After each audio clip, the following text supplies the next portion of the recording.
செல்லமே, நீ எங்கம்மா போயிட்ட? உன்னை பார்க்காம நீ உச்சி கூட்டுறதை கேட்காம நான் தவச்சு போயிட்டேன் தெரியுமா?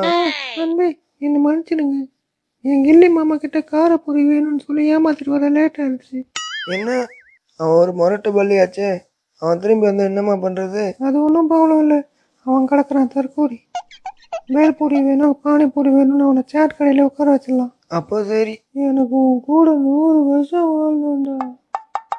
என்ன நடந்தாலும் என்னை விட்டு போக மாட்டேன். இது இந்த சீலிங் மேலே சத்தியம், சத்தியம், சத்தியம். அட கோபத்தா, அப்போ இவ்வளோ நாளாக நம்ம தான் தற்கொலையாக இருந்திருக்கோமோ? என் ஜீவன் ஆயம்மான், உண்மையை சொல்லிவிட. என் காதல் வெறும் கனவா பார்த்திபல்லை. அது என்ன பள்ளியா?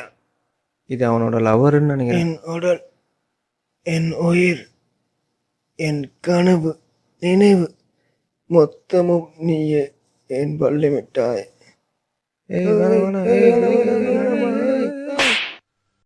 மீண்டும் ஒரு ஜென்மம் இருந்தால் நம் காதல் காவியமாகட்டும் என் பள்ளி மிட்டாய்.